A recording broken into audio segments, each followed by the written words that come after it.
is up, everybody, and welcome back to the channel, and welcome back for another video. So this video was, well, let's just put it, requested up to the moon. So here I am, and here is this video. Today we are going to be talking about the top 5 things I dislike about my R33 GTR.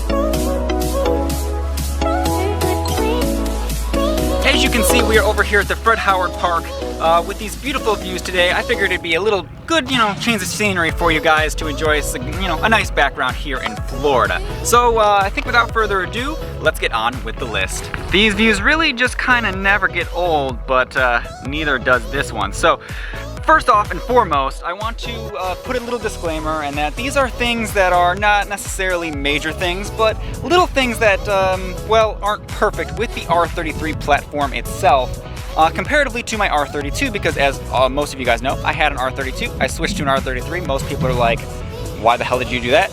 Well, we're gonna talk about that today. So the first thing I want to talk about now these aren't necessarily in any order, I guess, but the first thing we're going to talk about is, well, I have to trigger the squad, guys. I have to do it. It's the first one. I have to trigger the squad. What don't you guys see here? What don't you see?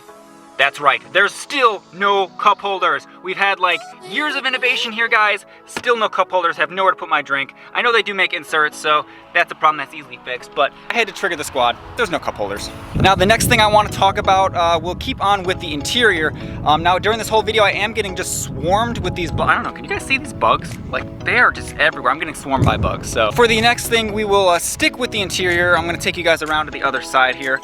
Let's just go in the car and move my stuff out of the way. Here, we'll just move it down there. We just need to sit here. With the R33, it is a bigger car, obviously, than the R32 by quite a large sum.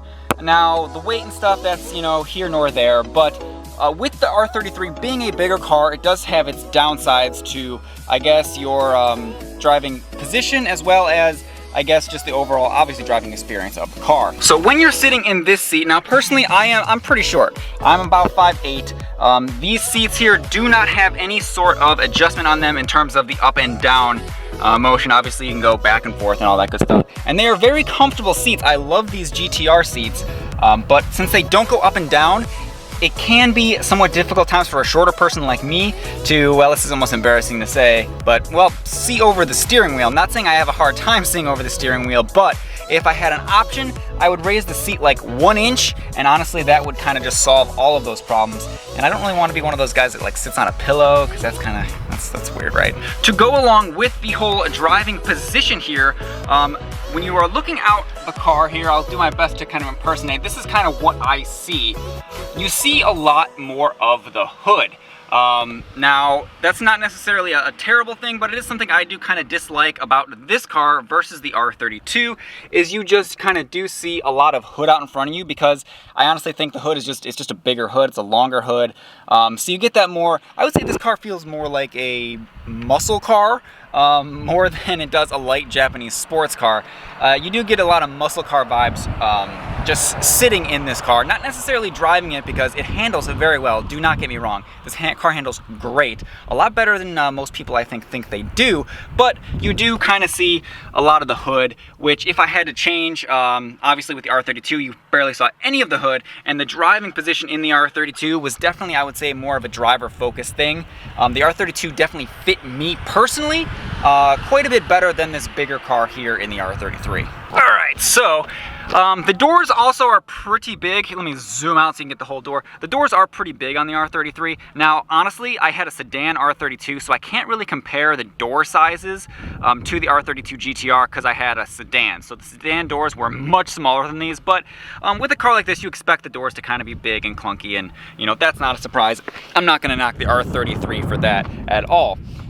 Now, I just kind of listed, like, I'm not even sticking to a list now, guys. I don't even know what I'm doing. I'm not even sticking to a list, but we're gonna go on with the list and talk about the wheelbase on the R33. So, this car has a much longer wheelbase. I don't exactly remember what the spec is. I'll put it on the screen right here.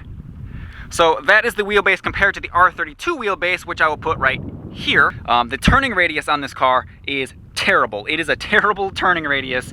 The last turning radius I had that was this bad. I think my parents had like a Toyota Tundra pickup truck that was about as bad as this car. Turning radius, god awful, and that has to do a lot, I think, with the extended wheelbase. It has its pros and cons, but for me, I do kind of prefer the shorter wheelbase that was on the R32 to this one, longer one here on the R33. But it's not, like I said, all these are not necessarily like big knocks on the car or anything like that. They're just little things that me personally, I kind of dislike, I guess, compared to the R32, or just maybe dislike, I guess, in general. So guys, I was actually in the middle of editing this video and I forgot two things. I was getting, I guess, so bitten up by bugs, I totally forgot to mention these, but we'll go over them real quick to kind of add to the list. First thing is the downpipe on this car sits very, very low. I don't know, maybe it's just the mine's downpipe, maybe a little bit more than the stock downpipe. Let me grab a flashlight. Let me see if you guys can see this here. Let's see, right there. You can see how close the downpipe is compared to kind of everything else, you know, underneath the car. So when you get into these little speed bump things here, like I pretty much scrape on every single one, and this car is not even that low. Like it's low, but it's not like slammed or anything. But yeah, that downpipe like rubs on everything. And then the other thing I wanted to add is the trunk. Now this is a pretty big car here. Let's pop the trunk. You would expect this to have a pretty large trunk for how long this car is. Like, it hardly fits in my garage. You open up the trunk, and yeah, it's actually like really small. Mainly because, well, the battery and everything else is kind of up there, and I think that kind of pretty much takes all your depth out of your trunk. Plus I have the Skyline strut bar in mine. I have that piece kind of down there because I was just working on it a little bit, but the trunk is, well, really small. And yes, I need new shocks for my trunk. I'm working on it. So those are the two things I wanted to add. Back to the beach. So the last thing I want to mention here, I guess, is not a R33 specific thing, but I guess you would say a GTR thing coming from a GTST. So let's look under the hood and I'll show you what I'm talking about. All right, so let me grab you guys here.